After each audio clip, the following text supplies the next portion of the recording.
సంఖ్యాకాండము 25వ అధ్యాయము. ఇశ్రాయేలీలు షిత్తీములో దిగియుండగా ప్రజలు మోయాబు రాండ్రతో వ్యభిచారము చేయసాగిరి. ఆ స్త్రీలు తమ దేవతల బలులకు ప్రజలను పిలువగా వీరు భోజనము చేసి వారి దేవతలకు నమస్కరించిరి. అట్లు ఇశ్రాయేలీలు బయల్పెయోరుతో కలిసికొనినందున వారి మీద యెహోవా కోపము రగులుకొనెను. అప్పుడు యెహోవా మోషేతో ఇట్లనెను, నీవు ప్రజల అధిపతులనందరినీ తోడుకొని యెహోవా సన్నిధిని సూర్యునికి ఎదురుగా వారిని ఉరితీయుము. అప్పుడు యెహోవా కోపాగ్ని ఇశ్రాయేలీయుల మీద నుండి తొలగిపోవునని చెప్పెను. కాబట్టి మోషే ఇశ్రాయేలీల న్యాయాధిపతులను పిలిపించి, మీలో ప్రతివాడును బయల్పెయోరుతో కలుసుకొనిన తన వశంలోని వారిని చంపవలెనని చెప్పెను.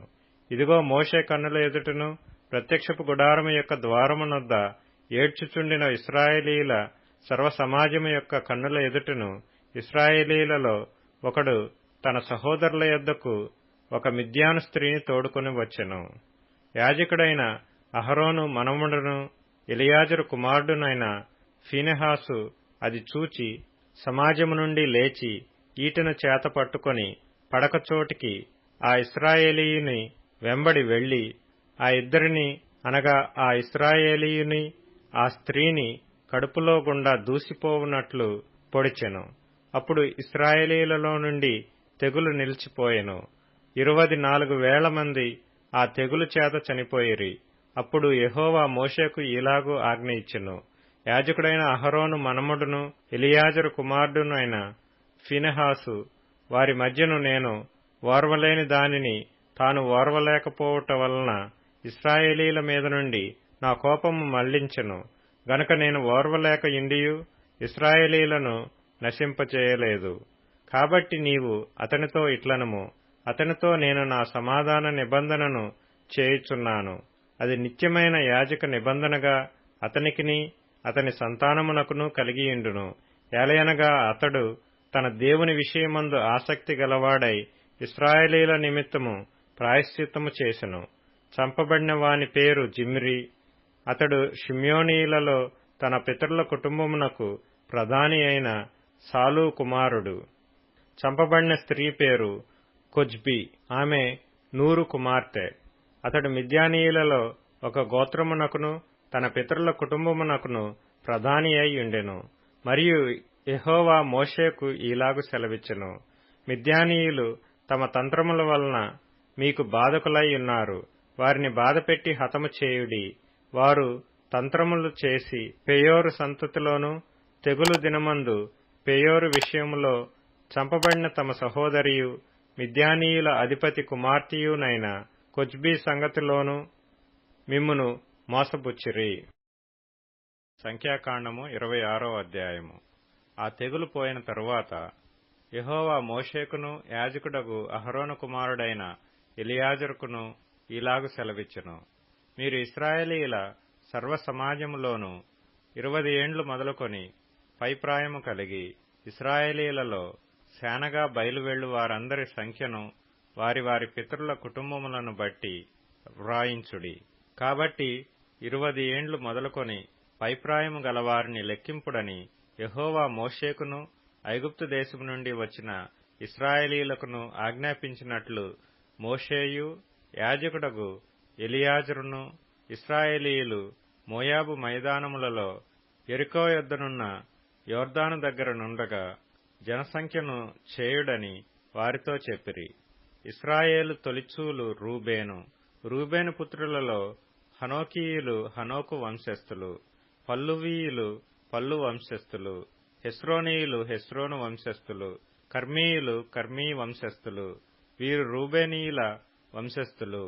వారిలో లెక్కింపబడిన వారు 43,530 మంది. పల్లు కుమారుడు ఏలీయాబు. ఏలీయాబు కుమారులు నెమూయేలు, దాతాను, అబీరాము. కోరహు తన సమూహములో పేరు పొందినవాడు. అతని సమాజము యెహోవాకు విరోధముగా వాదించినప్పుడు సమాజములో మోషే అహరోనులకు విరోధముగా వాదించిన దాతాను, అబీరాములు వీరు. ఆ సమూహపు వారు మృతి పొందినప్పుడు అగ్ని 250 మందిని భక్షించినందునను భూమి తన నోరు తెరిచి మృంగివేసినందునను వారు దృష్టాంతములైరి. అయితే కోరహు కుమారులు చావలేదు. షిమ్యోను పుత్రుల వంశములలో నెమూయేలు వంశస్థులు, యామీనీయులు యామీను వంశస్థులు, యాకీనీయులు యాకీను వంశస్థులు, జెరహీయులు జెరహు వంశస్థులు, షాపూలీయులు షాపూలు వంశస్థులు. ఇవి షిమ్యోనీయుల వంశములు. వారు 22,200 మంది. గాదుపుత్రుల వంశములలో సెపోనీయులు సెపోను వంశస్థులు, హగ్గీయులు హగ్గీ వంశస్థులు, షూనీయులు షూనీ వంశస్థులు, ఓజనీయులు ఓజనీ వంశస్థులు, ఏరీయులు ఏరీ వంశస్థులు, ఆరోదీయులు ఆరోదు వంశస్థులు, ఆరేలీయులు ఆరేలీ వంశస్థులు. వీరు గాదీయుల వంశస్థులు. వ్రాయబడిన వారి సంఖ్య చొప్పున వీరు 44,500 మంది. యూదాకుమారులు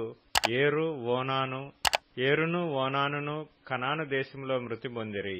యూదావారి వంశములలో షేలాహీయులు షేలా వంశస్థులు, పెరెసీయులు పెరెసు వంశస్థులు, జెరహీయులు జెరహు వంశస్థులు. పెరెసీయులలో హెస్రోనీయులు హెస్రోను వంశస్థులు, హామూలీయులు హామూలు వంశస్థులు. వీరు యూదీయుల వంశస్థులు. వ్రాయబడిన వారి సంఖ్య చొప్పున వీరు 76,500 మంది. కీర్తనల గ్రంథం 37వ కీర్తన. యెహోవా ఎదుట మౌనముగా నుండి ఆయన కొరకు కనిపెట్టుకొనుము. తన మార్గమున వర్ధిల్లు వాని చూచి వ్యసనపడకుము. దురాలోచనలు నెరవేర్చుకొను వాని చూచి వ్యసనపడకుము. కోపము మానుము, ఆగ్రహము విడిచిపెట్టుము. వ్యసనపడకుము, అది కీడుకే కారణము. కీడు చేయువారు నిర్మూలమగుదురు. యెహోవా కొరకు కనిపెట్టువారు దేశమును స్వతంత్రించుకొందురు. ఇక కొంతకాలమునకు భక్తిహీనులు లేకపోవుదురు. వారి స్థలమును జాగ్రత్తగా పరిశీలించినను వారు కనబడకపోవుదురు.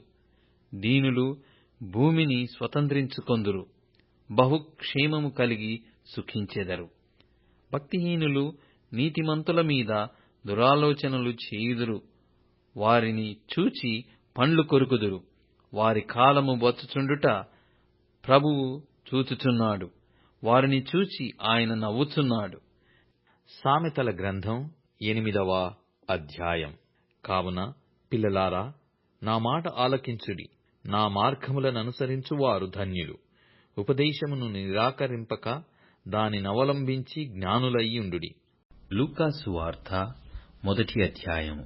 ఆ దినములైన పిమ్మట అతని భార్య ఎలిజబెతు గర్భవతి అయి, మనుష్యులలో నాకుండిన అవమానమును తీసివేయుటకు నన్ను కటాక్షించిన దినములలో ప్రభువు ఇలాగున చేసిననుకొని 5 నెలలు ఇతరుల కంట బడకుండెను. 6వ నెలలో గాబ్రియేలను దూత గలిలయలోని నజరేతను ఊరిలో దావీదు వంశస్థుడైన యోసేపను ఒక పురుషునికి ప్రదానము చేయబడిన కన్యక యొద్దకు దేవుని చేత పంపబడెను. ఆ కన్యక పేరు మరియా. ఆ దూత లోపలికి వచ్చి ఆమెను చూచి, దయాప్రాప్తురాలా, నీకు శుభము, ప్రభువు నీకు తోడైయున్నాడని చెప్పెను. ఆమె ఆ మాటకు బహుగా తొందరపడి ఈ శుభవచనము ఏమిటో అని ఆలోచించుకొనుచుండగా దూత, మరియా, భయపడకుము, దేవుని వలన నీవు కృప పొందితివి. ఇదిగో, నీవు గర్భము ధరించి కుమారుని కని ఆయనకు యేసు అను పేరు పెట్టుదువు. ఆయన గొప్పవాడై సర్వోన్నతుని కుమారుడనబడును. ప్రభువైన దేవుడు ఆయన తండ్రి అయిన దావీదు సింహాసనమును ఆయనకిచ్చును. ఆయన యాకోబు వంశస్థులను యుగయుగములు ఏలును. ఆయన రాజ్యము అంతము లేనిదయ్యుండునని ఆమెతో చెప్పెను. అందుకు మరియా, నేను పురుషుని ఎరగని దాననే, ఇదేలాగు జరుగునని దూతతో అనగా, దూత, పరిశుద్ధాత్మ నీ మీదికి వచ్చును, సర్వోన్నతుని శక్తి నిన్ను కమ్ముకొనును గనుక పుట్టబోవు శిశువు పరిశుద్ధుడై దేవుని కుమారుడనబడును. మరియు నీ బంధువురాలు ఎలిజబెతు కూడా తన వృద్ధాప్యమందు ఒక కుమారుని గర్భము ధరించియున్నది. గొడ్రాలనబడిన ఆమెకు ఇది 6వ మాసం. దేవుడు చెప్పిన ఏ మాటయైనను నిరర్థకము కానేరదని ఆమెతో చెప్పెను. అందుకు మరియా, ఇదిగో, ప్రభు దాసురాలను, నీ మాట చొప్పున నాకు జరుగునుగాక అనెను. అంతట దూత ఆమె యుద్ధ నుండి వెళ్ళెను. ఆ దినములయందు మరియ లేచి యూదా ప్రదేశములోని కొండసీమలోనున్న ఒక ఊరికి త్వరగా వెళ్లి జకరియా ఇంటిలో ప్రవేశించి ఎలిజబెతుకు వందనము చేసెను. ఎలిజబెతు మరియ యొక్క వందనము వచనము వినగానే ఆమె గర్భములో శిశువు గంతులు వేసెను.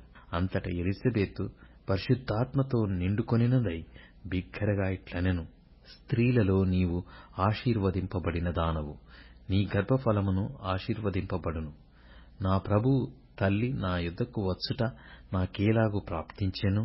ఇదిగో, నీ శుభవచనము నా చెవిని పడగానే నా గర్భములోని శిశువు ఆనందముతో గంతులు వేసెను.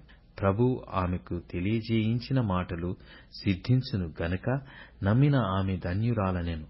అప్పుడు మరియ ఇట్లనెను, నా ప్రాణము ప్రభువును ఘనపరచుచున్నది. ఆయన తన దాసురాలి దీనస్థితిని కటాక్షించెను. నా ఆత్మ నా రక్షకుడైన దేవుని యందు ఆనందించెను.